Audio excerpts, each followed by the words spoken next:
Buenas tardes, hermanos, amigos.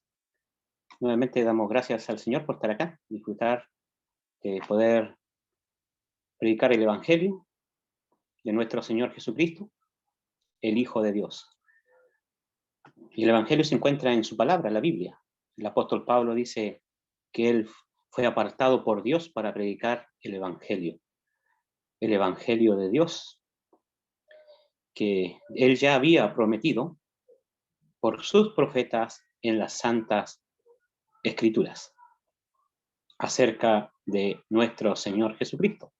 El Evangelio está en la palabra de Dios. La Biblia es la palabra de Dios. La Biblia es un conjunto de libros, 66 libros, pero hacen un solo libro, ya que todos sus libros, todos sus escritos, tienen armonía, coherencia, la Biblia.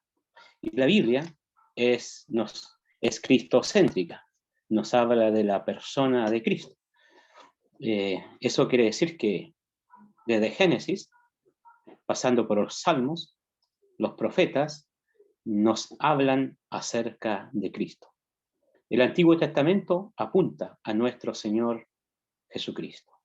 Después entramos en los Evangelios, Mateo, Marcos, Lucas, Juan.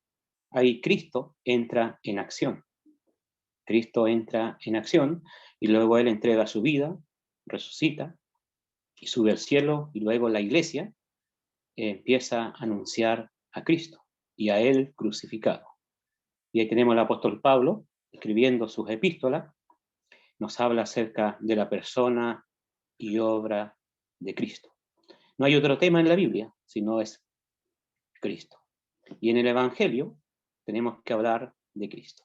Y para eso quiero citar unos textos que Evangelio según Juan 3, 17 y 18, un texto conocido por muchos, los que hemos creído en el Señor. Juan 3, 17 dice, porque no envió Dios a su Hijo al mundo para condenar al mundo, sino para que el mundo sea salvo por él. El que en él cree no es condenado, pero el que no cree ya ha sido condenado, porque no ha creído en el nombre del unigénito Hijo de Dios. Lo vamos a saltar al 36. 36 dice, el que cree en el Hijo tiene vida eterna. Pero el que rehúsa de creer en el Hijo no verá la vida, sino que la ira de Dios está sobre él. Este texto, estos versículos nos hablan del Evangelio, de esta buena noticia, de la buena noticia de Dios para nosotros, porque eso es el Evangelio. El Evangelio es un mensaje de buenas nuevas de parte de Dios para nosotros. Y aquí nos habla acerca de Cristo, porque Él es la buena noticia para nosotros, que Dios nos ha dado. El 16 dice, de tal manera amó Dios al mundo, que ha dado a su Hijo unigénito. Dios nos ha dado a su Hijo unigénito. Dios, y aquí dice, Dios no ha enviado a su Hijo al mundo para condenar al mundo, para condenar a las personas, a nosotros, los que vivimos en este planeta. Dios no ha enviado a su Hijo al mundo, sino lo ha enviado para salvar al mundo. Y si Él ha enviado a su Hijo al mundo para salvar, esa palabra salvar quiere decir rescatar. Rescatar, salvar. Por ejemplo, si usted se está ahogando, alguien se está ahogando, ¿verdad? Ahí, y ahí está, y entonces alguien ve el problema. Esta persona no se puede salvar a sí misma, necesita ayuda, necesita salvación, necesita ser rescatada. Esta persona tiene un gran problema, está en peligro.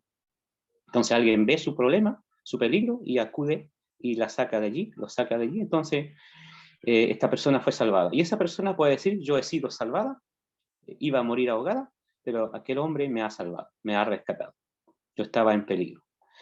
Así también, eso quiere decir que el mundo está en problema, está en peligro y necesita ser salvado, necesita ser rescatado.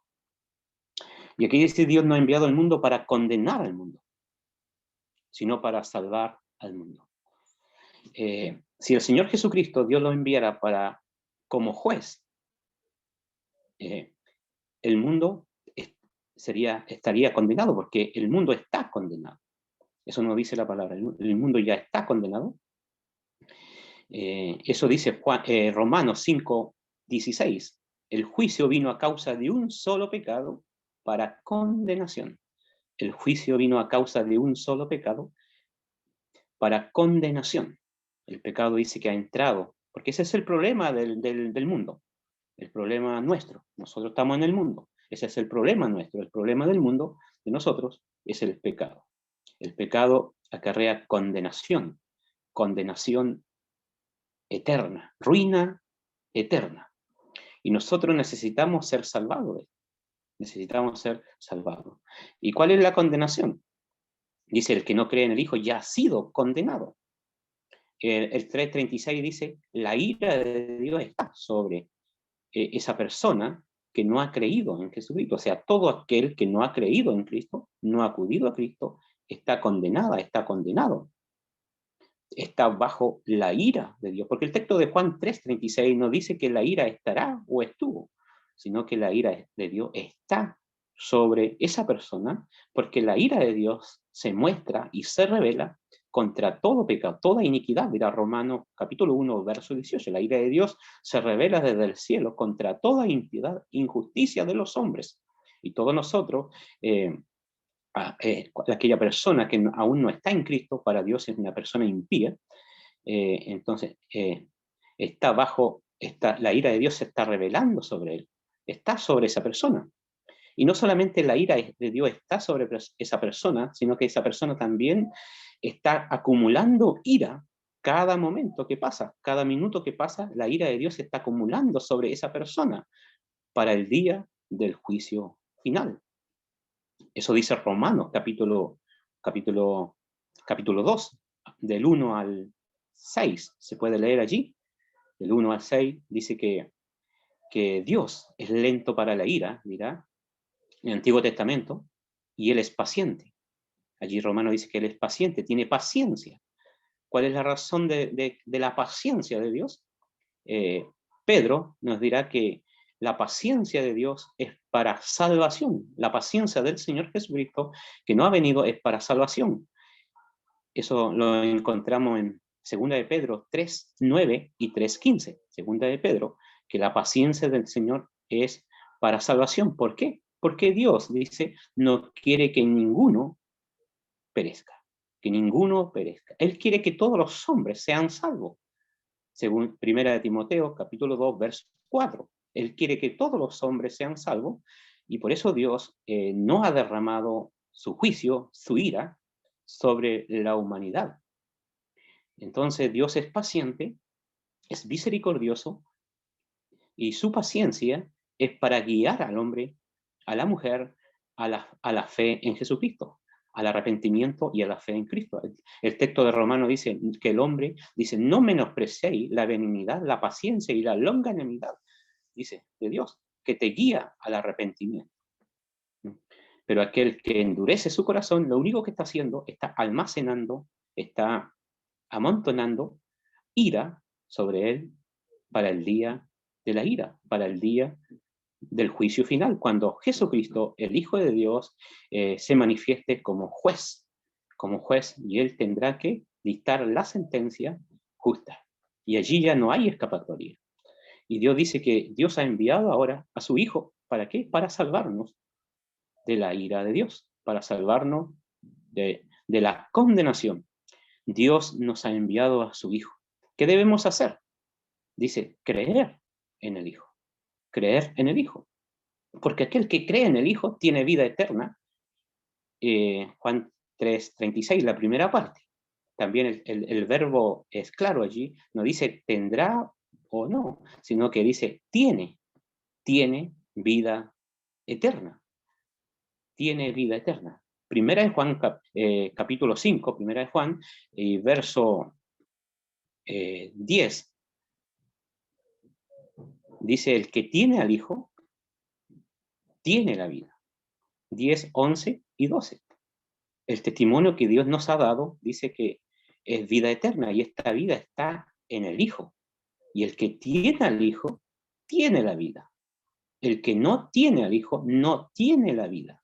Y estas cosas os escribo, dirá en el 13:5-13, a vosotros los que creéis, para que sepáis, para que estéis conscientes, para que sepáis que tenéis vida eterna. O sea, aquellos que hemos creído en Cristo, tenemos vida eterna.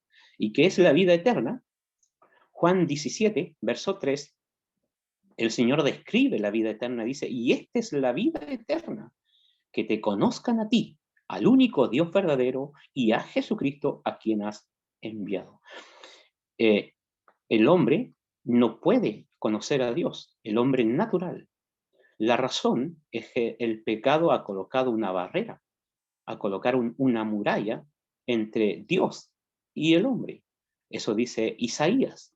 Isaías 59, verso 1 dice que nuestros pecados, nuestras iniquidades han hecho separación, han hecho división entre Dios y el hombre. Y eso también lo vemos en Adán. Cuando Adán le falló a Dios, pecó contra su creador, le falló a su creador, Dios lo echó de la presencia, de su presencia, y cerró la puerta allí. Quedó destituido de la gloria de Dios, como dice Romanos 3:23. Dice, todos han pecado y todos están destituidos de la gloria de Dios. Y eso incluye a todos. Todos aquellos que no han acudido a Cristo aún siguen destituidos de la gloria de Dios, bajo condenación, bajo la ira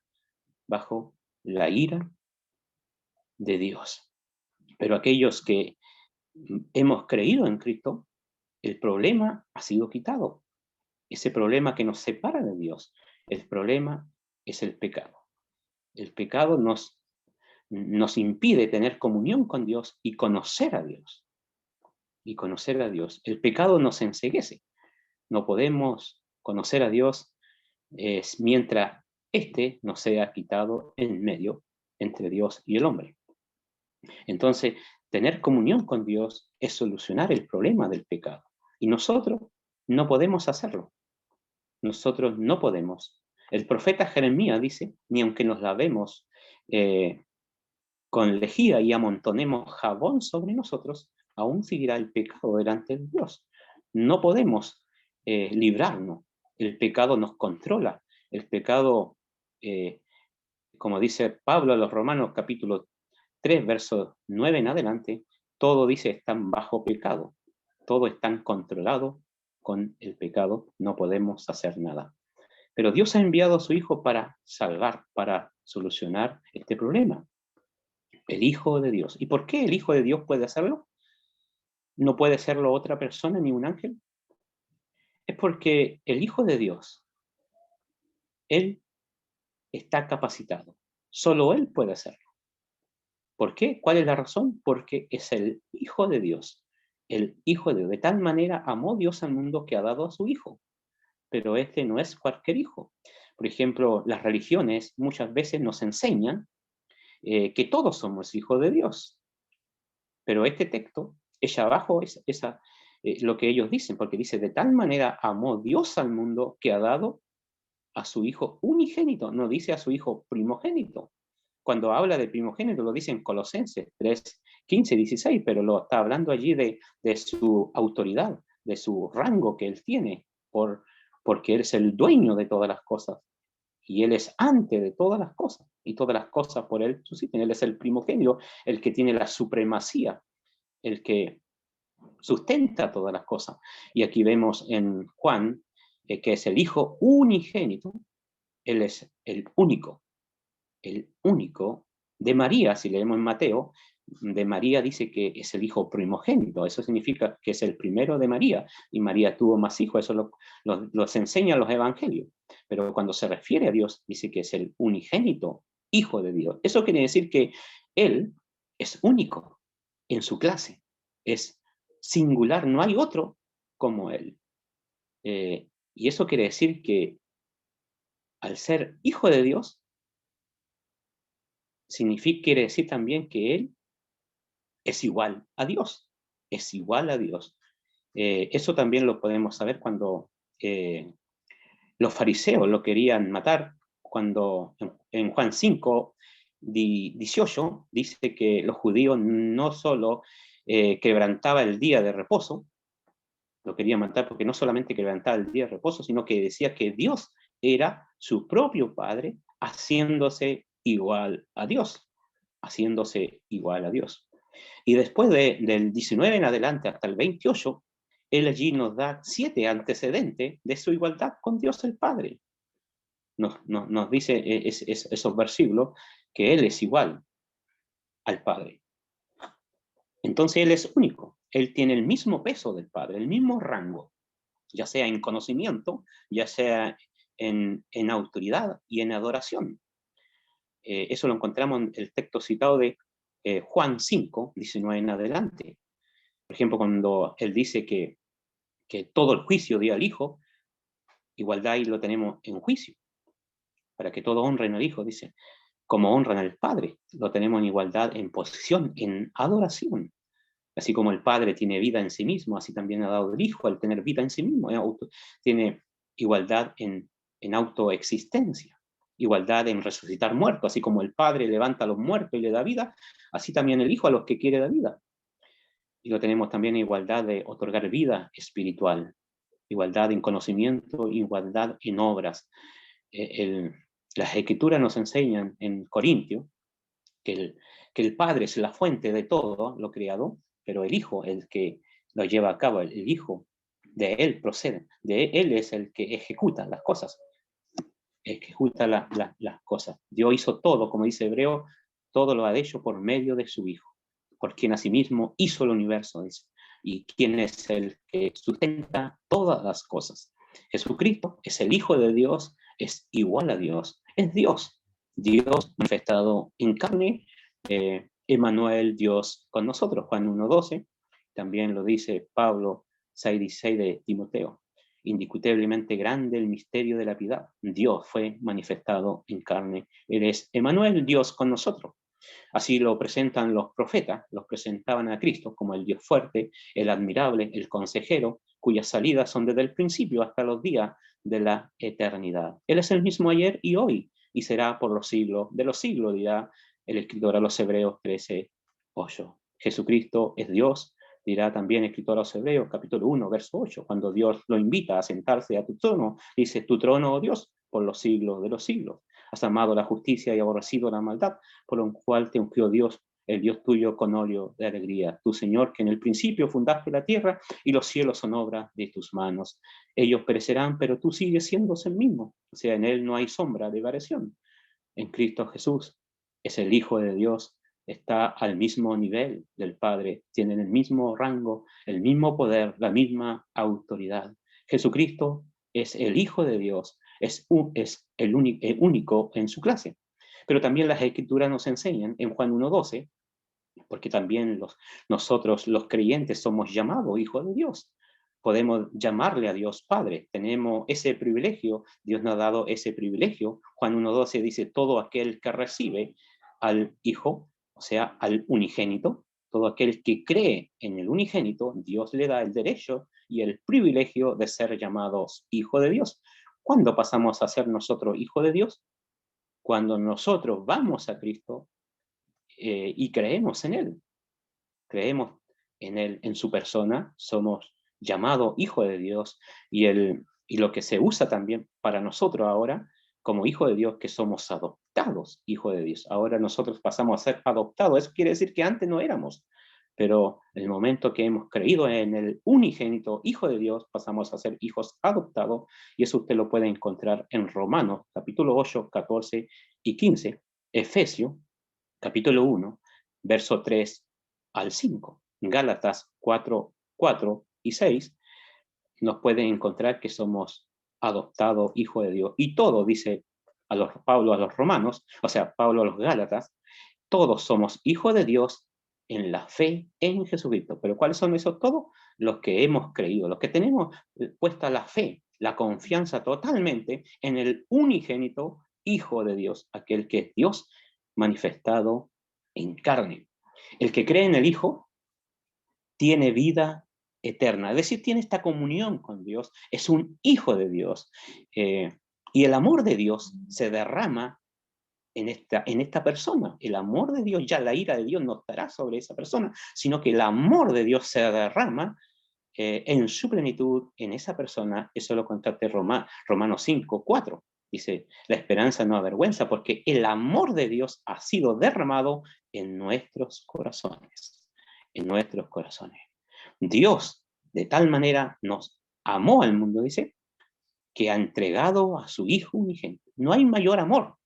No hay mayor amor que esto, que Dios dé a su Hijo.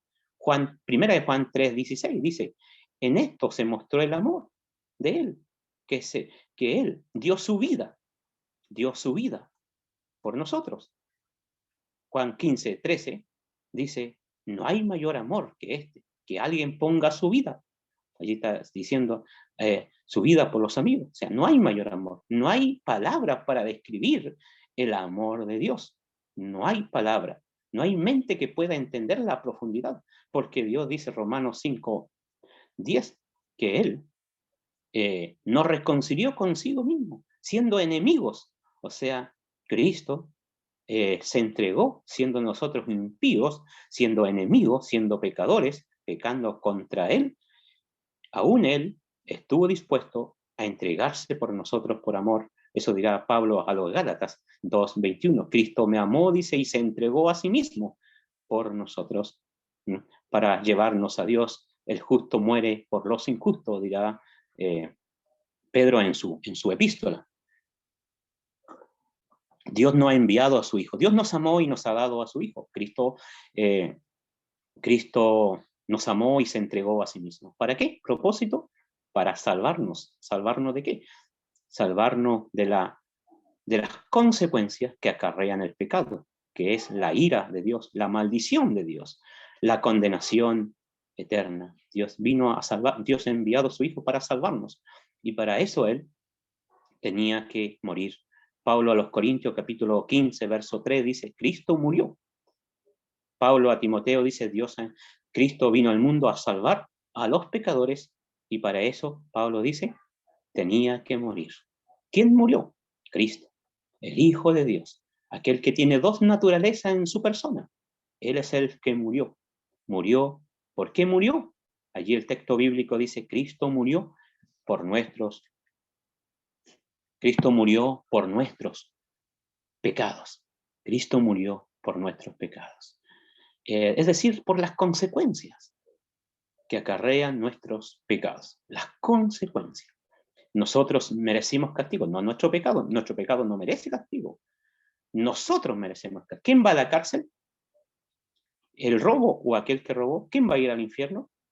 ¿El pecado o el pecador? Nosotros merecemos castigo. Nosotros hemos pecado y nosotros merecemos la condenación eterna. Y entonces Cristo ha sido enviado y Él quiso hacerlo. ¿Para qué? Para morir, para pagar la sentencia dictada por nuestro Dios, juez justo del universo, juez justo, y su justicia es inflexible, no puede ser aplacada por simples obras humanas. No podemos agradar a Dios a través de nuestros hechos. Nuestra mejor vida para Dios no es más que trapos de inmundicia. Nuestra mejor vida nos condena. Somos condenados. No hay oportunidad de salvarnos a través de nosotros. Nuestra vida no agrada a Dios. No agrada a Dios. La única vida que agrada a Dios es la de Jesucristo, su Hijo, porque Él es perfecto, Él es intachable, en Él no conoció pecado, o sea, Él no tuvo una relación con el pecado, una experiencia con el pecado, en Él no hay pecado, y Él no hizo pecado. Él es justo. Pilato dijo acerca de Él, yo no hallo delito en este hombre. Judas, ¿qué dijo Judas? Yo entregué sangre inocente. Él tuvo varios años con Él y lo traicionó. Y Él dijo, yo entregué sangre inocente. Los apóstoles dicen lo mismo, que en Él no hubo engaño, porque los apóstoles vivieron con Él.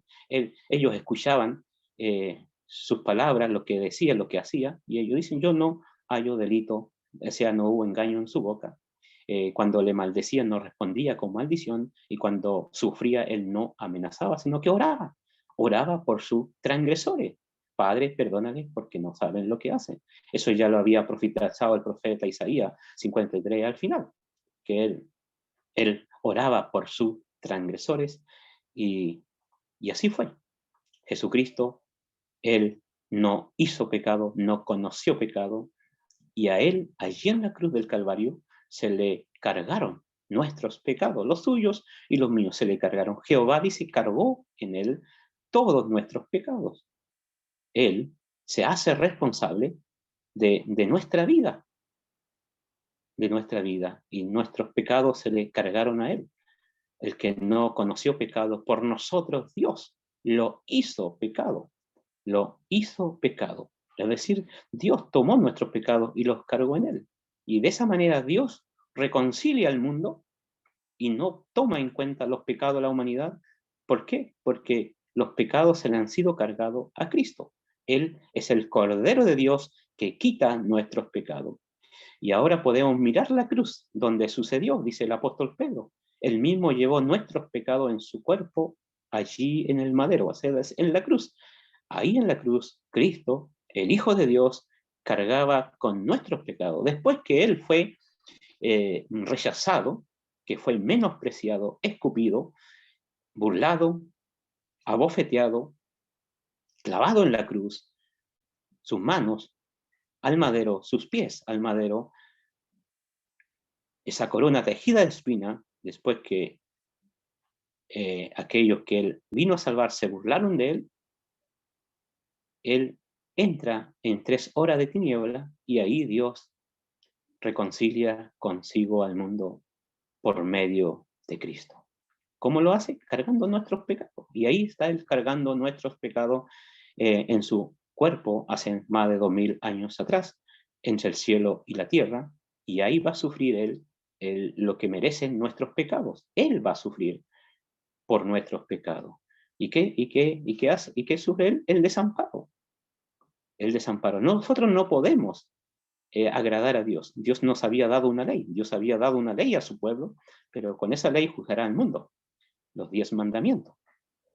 Que él, al mismo Señor la resumió en 2 mandamientos, pero ninguno de nosotros cumple esa ley.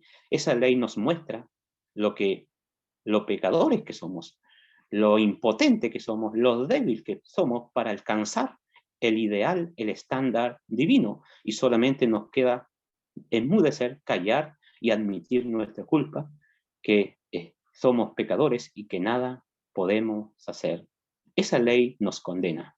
Y dice Pablo a los Romanos capítulo 8, dice, lo que era imposible para la ley, salvarnos, por causa de nuestra debilidad, impotencia, inutilidad, Dios envía a su Hijo. En su amor, Dios envía a su Hijo, en semejanza de pecado, dice, y a causa del pecado condenó el pecado en su carne. O sea, en su cuerpo. El pecado fue castigado en su cuerpo, en su carne, para presentarnos santo y sin mancha delante de Él.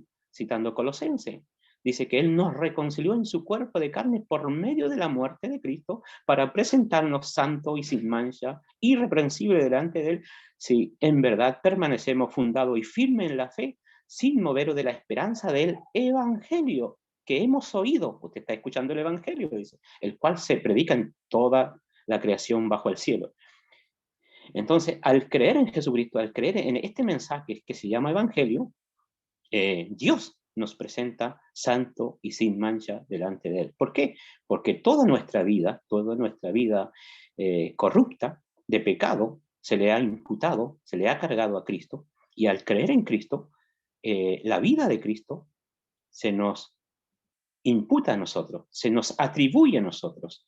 Dios nos atribuye una justicia que es la misma justicia de Dios, la cual necesitamos para entrar al cielo, que es la justicia de Cristo. Recuerde que Cristo es igual a Dios, tiene el mismo rango, tiene la misma justicia, la misma santidad, el mismo poder. Y esa justicia que Él tiene es regalada.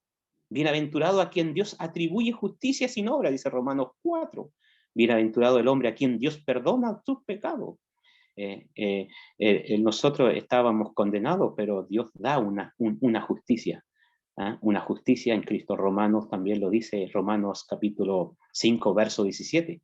aquellos que reciben la abundancia de la gracia y el don de la justicia.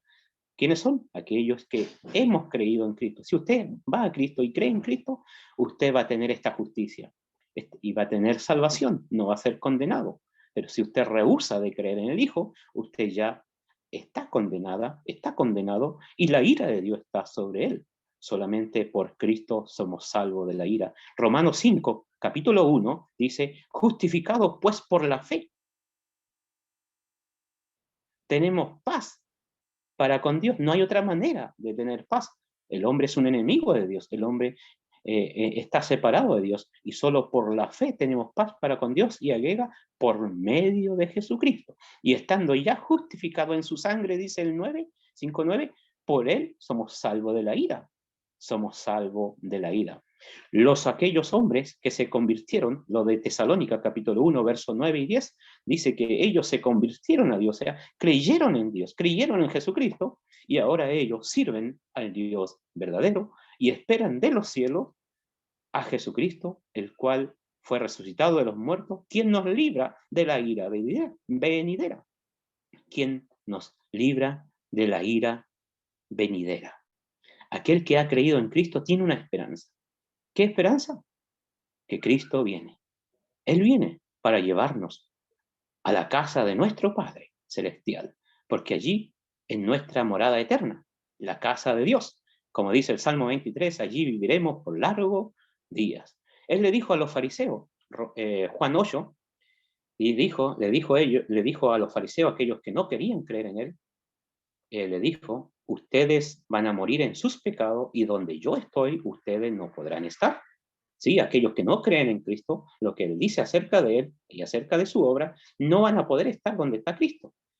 En cambio, a los suyos le dijo, ustedes no me van a poder seguir ahora, cuando él le anunciaba de su muerte, no me van a poder seguir ahora, me seguirán después. Estoy citando Juan 13, a los últimos versículos, no me van a seguir ahora, pero me seguirán después me van a seguir. Y él le da la promesa en Juan 14, dice, no se turbe vuestro corazón, porque él iba a morir, le estaba contando eso, y su señor se iba a ir, y ellos iban a quedar solos, y él dice, no se turbe vuestro corazón, creéis en Dios, creer también en mí. En la casa de mi Padre hay mucho lugar. Voy a preparar moradas, dice, para vosotros. Y si me fuere, dice, y preparar el lugar, vendré otra vez, y los tomaré y me los llevaré. ¿Dónde? ¿Dónde fue? A la casa del Padre. Esa es nuestra esperanza. Cuando partamos de este mundo, cuando la muerte nos sorprenda, cuando tengamos que ir a esa cita obligatoria a la muerte, vamos a encontrar las puertas del cielo abiertas. O cuando si el Señor viene y aún la muerte no nos sorprende, aún no llega a nuestra fecha de vencimiento, ¿verdad? El Señor viene por nosotros y Él mismo nos llevará a la casa del Padre Celestial. Esa es nuestra esperanza, y la esperanza de todo aquel que ha creído en Cristo puede ser suya, si cree en el Hijo de Dios, el cual vino al mundo para salvarnos. Dios lo ha dado y Él se entregó. Nuestro deber, nuestra responsabilidad es creer. Aquí dice el texto, el que cree en el Hijo tiene vida eterna. Porque Dios no ha enviado a su Hijo al mundo para condenar al mundo, sino para salvar al mundo. El que en Él cree, dice, no es condenado, pero el que no cree ya ha sido condenado. El que cree en el Hijo tiene vida eterna, comunión con su Creador y una esperanza. Pero aquel que rehúsa de creer en el Hijo no verá la vida, no disfrutará esta vida, sino que la ira de Dios está sobre él, y si la muerte le sorprende, y si el Señor viene sin haber creído, lo único que esa persona va a experimentar, la ira de Dios. Y horrenda cosa, dice él, es caer en sus manos. Horrenda cosa. Así que no debemos dejar de pasar esta salvación tan grande, anunciada primeramente por el Señor y luego por aquellos que hemos oído. Porque no podemos escapar del juicio si dejamos pasar esta salvación, si no nos queda una horrenda expectación de juicio y de hervor de fuego aquellos que rechazan a Cristo, dirá Hebreos 10, 26 en adelante. Crea en el Señor Jesucristo y será salvo. Dios bendiga su palabra en cada corazón. Que el Santo Espíritu de Dios pueda obrar en cada corazón y pueda abrir los ojos y ver su condición y ver a Cristo como único medio de salvación, como está escrito, en ningún otro hay salvación. Cree en el Señor Jesucristo y serás salvo. Dios bendiga su palabra.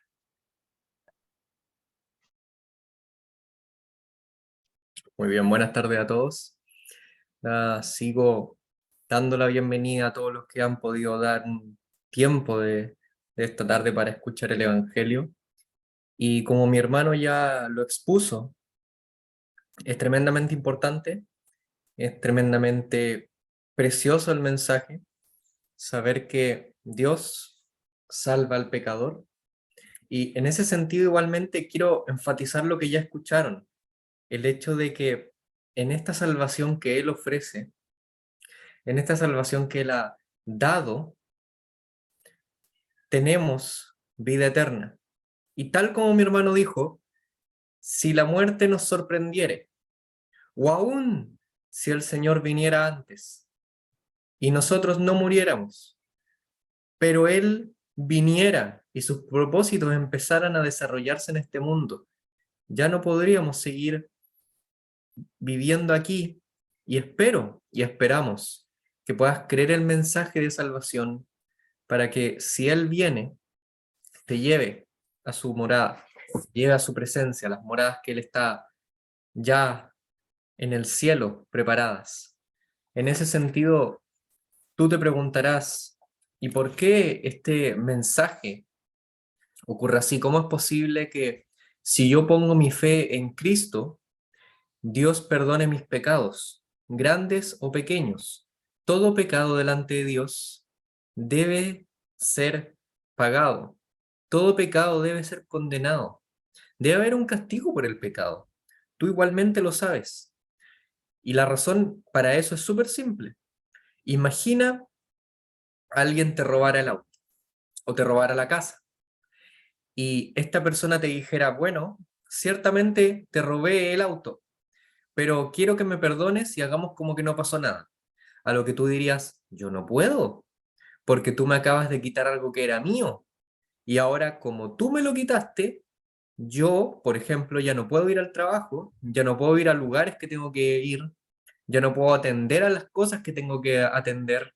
Quizá tengo que pagar un nuevo auto. Tiene que haber un pago. O tú lo pagas o esa persona lo paga.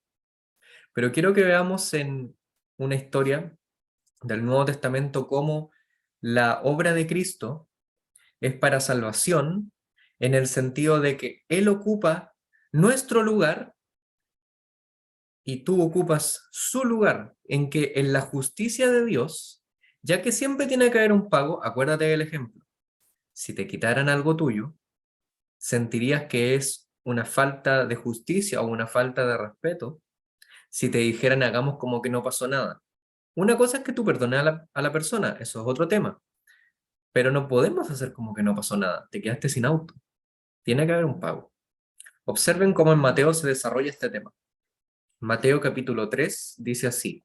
Si tienen Biblias pueden acompañarme a Mateo en el capítulo 3. Y dice así la palabra de Dios. En aquellos días vino Juan el Bautista, predicando en el desierto de Judea y diciendo, arrepentíos, porque el reino de los cielos se ha acercado.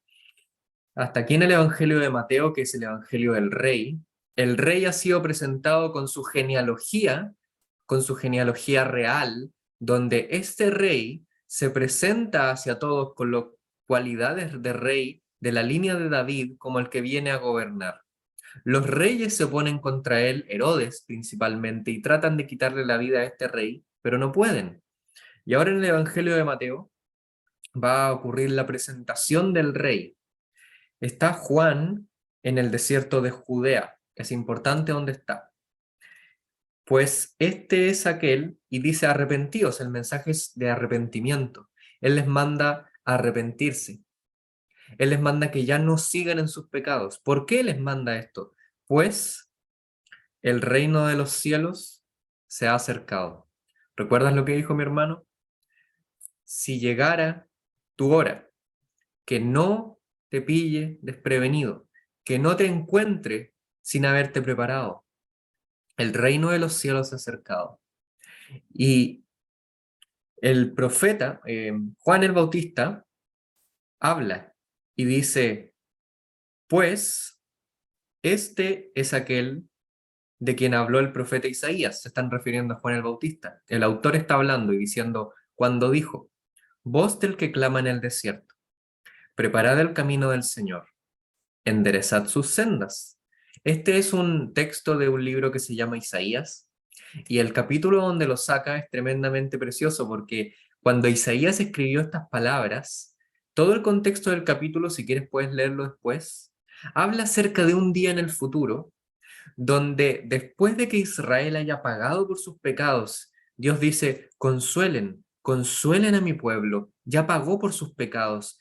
Ahora, este pueblo que prepare la senda, porque la palabra de Dios vendrá, y Dios vendrá hacia ellos y los librará. Ellos ya pagaron por el castigo que habían tenido que cumplir por sus pecados, y ahora Dios vendría a ellos y les salvaría y les daría vida. Así que lo que Juan está predicando acá y lo que se está enfatizando por Mateo es que los pecados están a punto de llegar a un punto donde el perdón exista, donde aún el mayor pecador, Dios pueda darle consuelo, porque tus pecados pueden ser perdonados y pueden ser quitados en el sentido de que un sacrificio se va a dar de tal forma que se pueda decir los pecados han sido pagados. Y como dice Isaías, y el doble por ellos. ¿Y cuál es ese mensaje que está a punto de desarrollarse? ¿Cómo es que este perdón de pecados ocurrirá? Juan estaba vestido, versículo 4, de pelo de camello, y tenía un cinto de cuero alrededor de sus lomos, y su comida era langostas y miel silvestre. Aquí el bautizador se le asocia en su mensaje en la redención que Dios había prometido por medio de Isaías, y en su carácter se le asocia a Elías, uno de los profetas más conocidos de la antigüedad. Elías era un profeta del cual se habla en los libros de los reyes, que están en la escritura, puedes leerlo después si quieres, y la característica principal de Elías es que después en el libro de Malaquías, otro profeta, se anunció que cuando uno como Elías viniera en el futuro, significaría que los propósitos de Dios estarían a punto de cumplirse. Todos estos primeros versículos, que uno a veces los pasa por delante y que no le da mucha importancia, que tú quizás los lees y tampoco le das mucha importancia, debes saber que anuncian que algo se viene, que anuncian que está a punto de ocurrir un cambio, que está a punto de explotar algo que estaba en preparación por miles de años. Y observen lo que ocurre. Salía él Jerusalén, otra locación, ya llevamos Judea y ahora Jerusalén. Salía él Jerusalén y toda Judea y toda provincia de alrededor del Jordán, y eran bautizados por él en el Jordán, confesando sus pecados. Al ver él que muchos de los fariseos y de los saduceos venían a su bautismo, les decía, aquí ya se nos da dos cosas, se nos da una locación y se nos da un grupo de personas. Cuando habla de Jerusalén y Judea y toda la provincia alrededor del Jordán, quiero que se imaginen unos barrios limpiecitos, buenos, llenos de gente decente, no porque necesariamente fueron unas ciudades ricas, sino porque lo que está tratando de enfatizarse es que de estos lugares, según esperaría que salgan personas religiosas, personas que no tendrían por qué arrepentirse de cosas muy grandes. Todos sabemos que tenemos algo de que arrepentirnos. No podemos ser tan ingenuos para decir, no tengo nada de que arrepentirme en esta vida. Siempre tenemos algo para arrepentirnos. Pero acá tenemos a unos que no solo son de estos lugares buenos, sino que son de los fariseos y de los saduceos. Y estos fariseos y saduceos eran dos de las corrientes judías de mayor convicción a la escritura. Ellos creían la escritura. Los fariseos eran conocidos por ser estudiosos muy duros de las escrituras, que les gustaba poder buscar formas de obedecer a Dios. En esta época se les consideraría los mejores de los mejores. Y de los saduceos, igualmente eran personas que estaban cercanas a la escritura de Dios y que querían a saber de Dios. Incluso las clases sacerdotales más conocidas de la época eran de los saduceos. Así que todo grupo de personas uno lo debería asociar con algo bueno. Pero entonces el profeta Juan nos sorprende diciendo generación de víboras. Y esto es una sorpresa, pensaríamos que eran buenos, pero Juan los trata como malos. Generación de víboras. ¿Quién les enseñó a huir de la ira venidera? Haced pues frutos dignos de arrepentimiento. Aquí tenemos algo precioso.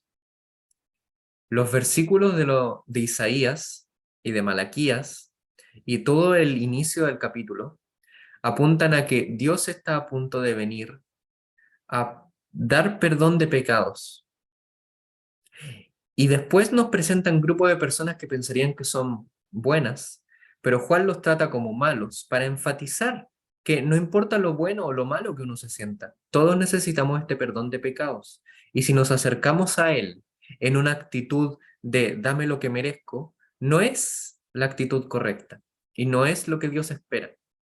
Dios espera que nos acerquemos a Él en busca de este perdón, que nos acerquemos a Él en busca de salvación.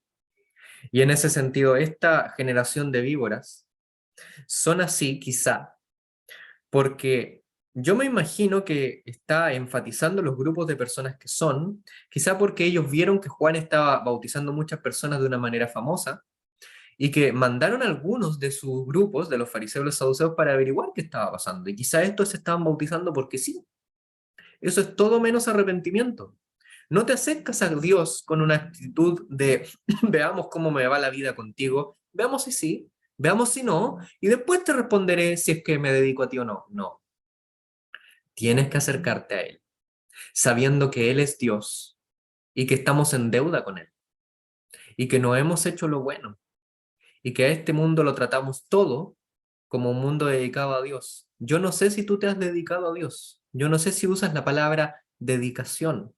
No sé si tu trabajo, tu vida, tus relaciones las enfocas en cómo poder agradar a Dios y tú pensarás, pero ¿por qué tiene que ser tan así si mi vida es mía? No necesariamente. Tu vida te la dio Dios. El aire te lo dio Dios. Todas las capacidades y cualidades te las ha regalado Dios. ¿No crees que deberías dedicar al menos una cosita de tu vida? ¿No crees que es lo mínimo? No dedicar nada a Dios en tu vida es un pecado grave porque es lo mismo que si tus padres dieran todo en la vida y se dedicaran a trabajar 20 horas al día para asegurarse de que estuvieras en un colegio y una universidad buena, ya que tus notas nunca fueron muy buenas y nunca te pudiste ganar una beca y ellos trabajaran hasta el cansancio para ganarte los lugares donde estudias y después cuando estés trabajando ni siquiera los llamas. Eso es un pecado grave, eso es insultante. Si fueras padre o madre, te sentirías tremendamente insultado. Si eres un hijo, no te atrevas a hacer algo así, porque eso no es bueno. No nos gustaría que nos lo hicieran a nosotros.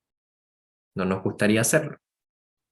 Y en ese sentido, nosotros tenemos relaciones con padres y con hijos que son complicadas y que a veces exigimos más de la cuenta, pero es bueno ver que Dios es un Dios bueno y nos da todas las cosas y ni siquiera pide nada a cambio. Él no exige el saludo y no exige el cariño y no exige la dedicación y aún así nos sigue dando todo.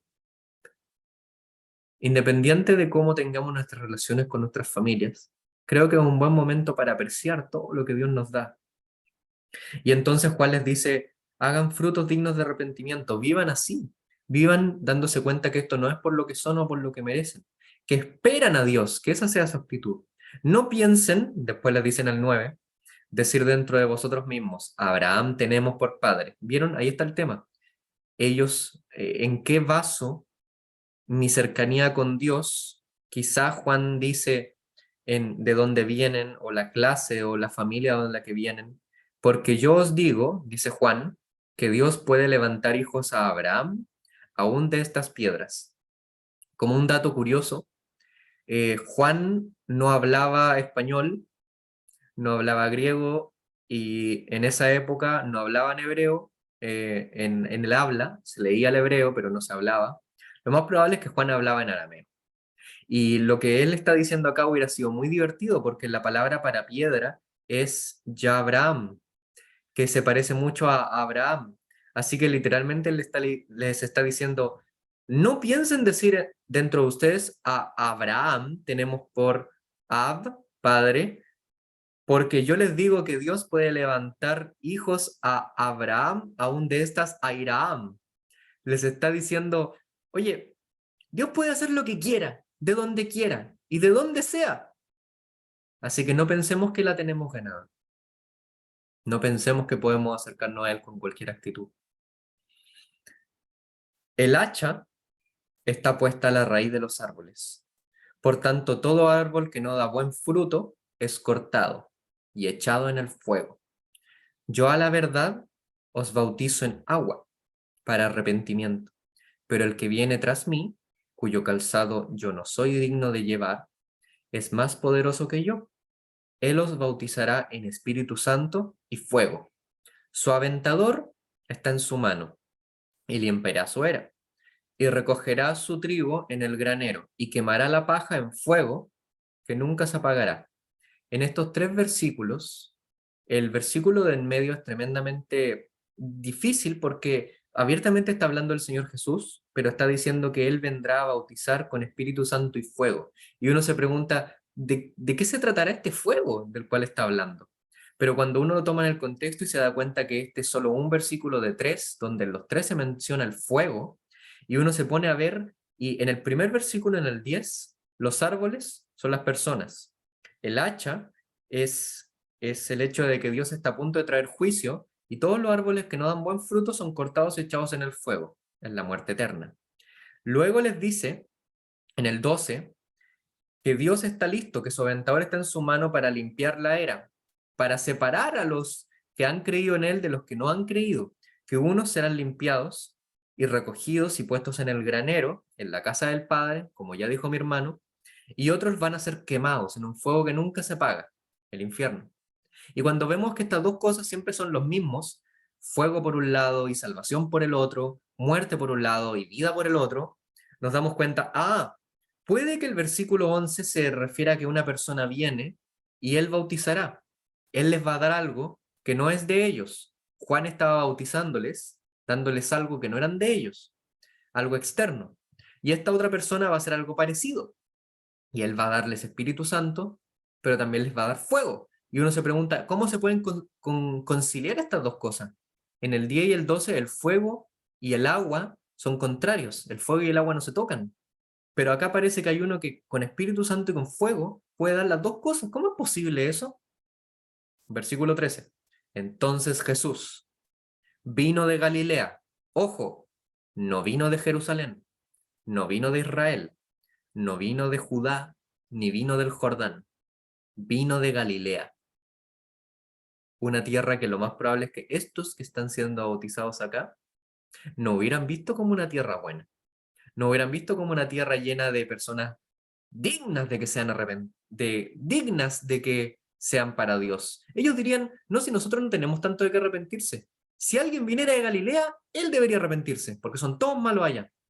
Y acá tenemos a Jesús, que viene de Galilea, a Juan al Jordán, para ser bautizado por él. Mas Juan se le opone diciendo, yo necesito ser bautizado por ti, ¿y tú vienes a mí? Pero Jesús le respondió, deja ahora, porque así conviene que cumplamos toda justicia. Entonces le dejó. En este bautismo, que no es el mismo bautismo que celebramos los cristianos, nosotros nos bautizamos para otras cosas, lo que hizo Juan fue una vez en la vida. Lo que estaba ofreciendo Juan era un bautismo de preparación por medio del arrepentimiento, para que al confesar nuestros pecados, o al ellos confesar sus pecados, declararan que necesitaban que Dios viniera, que se cumpliera la promesa de Isaías 40. Si tienes dudas de Isaías 40, ya lo vimos hace unas semanas, puedes verlo en los mensajes, puedes leerlo igualmente, es un mensaje de salvación para un pueblo pecador. Por lo tanto, si ellos se bautizaban acá, tenían que declarar que eran pecadores para que Dios viniera y les salvara. Era un requisito. Eso es lo que estaba haciendo Juan, preparándolos para la venida de Dios. Pero acá tenemos a Dios yendo a hacer al bautismo y uno se pregunta, ¿qué pecado va a confesar? ¿qué va a decir? ¿Qué necesidad tiene él de esperar a Dios si él es Dios? Y ahí tenemos la explicación de los versículos 10, 11 y 12, donde se habla acerca de uno que trae Espíritu Santo y fuego, siendo la salvación y la perdición, la salvación y la condenación, la vida y la muerte puestas en una persona, porque él mismo viene y toma un bautismo que no le corresponde, que no tiene que ver con él, pero que tiene que ver con nosotros. Y se dan cuenta que lo que él tomó para sí mismo era lo que nosotros deberíamos estar tomando en arrepentimiento y en búsqueda de salvación, para que él, al tomar ese lugar que debería ser nuestro, nosotros podamos tomar su lugar como la persona que es bautizada por él toma el Espíritu Santo y nos lo da. Incluso lo dijo, cuando él volviera al cielo, él lo mandaría. Él sopló el Espíritu Santo sobre ellos al final de Juan. Él les da la salvación porque él tomó, adivinen, ¿qué es lo que quedó? ¿Qué es lo que quedó? ¿Qué es lo que todo el tiempo Juan les estaba diciendo que les correspondía, que debían tener cuidado porque se les venía el fuego a donde serían echados, el fuego que es donde es lanzado el árbol cortado, el fuego que traería este que los bautizaría? Yo creo que Juan pensaba que él vendría y daría el Espíritu Santo a unos y daría fuego a otros. No estoy seguro si Juan se esperaría esto que es tan tremendo, que es tan perfecto y que al darse cuenta sería digno de adoración, que él daría el Espíritu Santo por medio de tomar para sí mismo el fuego. Cuando el Señor Jesús estaba en la cruz, él se hizo pecado por nosotros, en el sentido de que él se hizo el objeto de la ira de Dios, para que nosotros seamos hechos el objeto del amor de Dios. Él tomó la condenación para que nosotros tomemos la salvación. Él tomó el estatus de condenado para que nosotros tomemos el estatus de hijo. Y al final dice, Jesús, después que fue bautizado, después de que ocurre este gran intercambio, después de que ocurre esta gran escena donde Él toma lo que nos corresponde para darnos lo que le corresponde, después fue bautizado, subió luego del agua. Los bautismos tienen que ser abiertamente fácil en un río porque la persona tenía que ser hundida. Luego del agua subió y he aquí los cielos le fueron abiertos y vio el Espíritu de Dios que descendía como paloma y venía sobre él. Es tremendo que el Espíritu Santo acá viene como paloma y viene sobre él y hasta el final del libro él lo tiene y lo da de manera perfecta después de sufrir la condenación, el fuego que sufrió en la cruz. Y dice, y hubo una voz de los cielos que decía, este es mi Hijo amado, en quien tengo complacencia. Esta es la última pista que nos da Mateo acerca de qué es este fuego y qué es esta vida. Porque cuando dice, este es mi Hijo amado, en quien tengo complacencia, ¿sabes cuál es la próxima vez que va a decir complacencia por boca de Dios en el Evangelio de Mateo?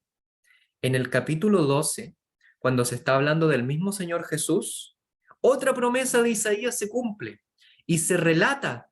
Esto parte con una promesa de Isaías y termina con otra promesa de Isaías, que no era muy fácil de captar, pero dice en el capítulo 12, en el versículo 18, que en tiempo de Isaías se habló de un siervo que vendría cargando con nuestra condenación para darnos vida, al que Dios quiso sujetarlo a padecimiento. Y se dice que Dios lo vio y dijo, he aquí mi siervo, a quien he escogido, mi amado, en quien se agrada mi alma. Pondré mi espíritu sobre él, y y a los gentiles anunciará juicio. No contenderá ni voceará, ni nadie oirá en las calles su voz. La caña cascada, ¿se acuerdan del símil que hizo Juan? Lo asoció con árboles y con hojas. Y miren lo que está haciendo acá Isaías. La caña cascada no quebrará. Eso significa que los palos no los va a romper. Él sabe que eres débil.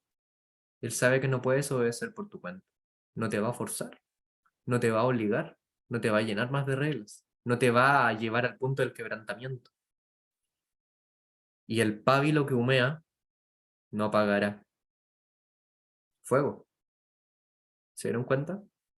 Acá en esta símil, en esta metáfora, el fuego es la vida, y el fuego él lo trata de encender, tomando en sí mismo el fuego de la condenación. Yo creo que son esas dos imágenes. Yo creo que Juan imaginaba que el fuego era que él iba a ir levantando este fuego de vida y no apagarlo y no forzar, y él va a crear vida en vez de quitar vida, y en su nombre esperarán los gentiles. En ese sentido, estimado, cuando el Señor Jesús estaba en la cruz, el mayor acto de perdón de la vida se estaba ocurriendo. ¿Te acuerdas del ejemplo del inicio? Si alguien te robara el auto y la persona te dijera, pero no es para tanto, hagamos como el que no pasó nada, no podemos, porque te quedaste sin auto, no puedes ir al trabajo, no puedes cuidar a alguna persona si tenías que llevarla al hospital, no puedes ir a comprar las cosas que necesitas si vives lejos de la ciudad. Pero imagina que a una persona tú le quitas el auto, tú lo pierdes, tú lo chocas y no tienes para pagar, no tienes absolutamente nada, estás lleno de deudas y te llenas de miedo y esta persona te dice, ¿no tienes para pagarme? Y le dices, no, no tengo. Y sabes que si te lo exige vas a tener que vender muchas cosas y estarás en una crisis financiera. Y esta persona te dice, te perdono, le quitaste el auto a una persona, tenemos que admitir. Y esta persona tiene que pagar, quedándose sin el auto. En ese sentido, en la cruz ocurrió algo mucho más trascendental, porque siendo nosotros pecadores y habiendo pecado contra el Dios del universo, y Él teniendo que castigar, Él nos ofrece perdón. Pero el pecado tiene que ser castigado, tiene que ser condenado. Así que en la cruz, Él carga con este castigo y carga con esta condenación para darnos vida. El perdón no se da así nomás. El perdón solo se da si uno de los dos acepta el costo. Y Dios aceptó el costo total. El costo de nuestras vidas que tenían que darse. El costo de una vida perfecta, entregándose. Hoy la salvación está delante tuyo y sabes perfectamente que hay uno que tomó el fuego para darte la vida, que te ofrece la vida por medio de su fuego, que quiere no quebrantarte como una rama, sino que quiere soplar y que la pequeña llama de vida que existe en ti pueda crecer y fundarse y llegar por toda la eternidad. El infierno al final es simplemente el fuego que se apaga y se queda apagado por toda la eternidad. Y te quedas apagado para siempre, no puedes hacer nada, no puedes brillar. Pero en la cruz, Él te ofrece salvación, Él está vivo. Y ya que ocupó tu lugar en la cruz, te ofrece salvación y perdón de pecados. Que el Señor te ofrezca su misericordia y te muestre lo misericordioso que es. Y que puedas considerar y creer en esta bendita salvación que Él da. Vamos a orar. Nuestro Dios, nuestro Padre Celestial, te damos las gracias por la salvación que tú ofreces. Te damos las gracias y reconocemos que es una salvación tan grande, tan preciosa, tan única, que ¿quién puede decir que vivimos de manera perfecta en dedicación a ti? Oh nuestro Padre, ¿cuánto más podemos hacer? ¿Cuánto más podemos dedicarnos? ¿Cuánto más podemos vivir para ti, en predicar, en amarte, en glorificarte, en disfrutarte, en hacer, en fin, lo que haremos por la eternidad? Ser hijos tuyos que te disfrutan y te adoran. Gracias por permitirnos escuchar tu palabra en esta tarde. Permítenos escucharla siempre, permítenos leerla y obra que aquellos que la han leído, que la han disfrutado, que crean en el Señor, que vean que tú eres un Dios bueno y que mandaste a tu siervo, no para quebrantar las cañas, las ramas, no para apagar los fuegos, no para apagar esta pequeña y triste vida que estaba en el mundo, que pareciera que cada día está más cerca de apagarse que de brillar. Tú nos mandaste salvación, tú nos mandaste redención, y en esto nos amparamos. Te damos las gracias en el nombre del Señor Jesús. Amén.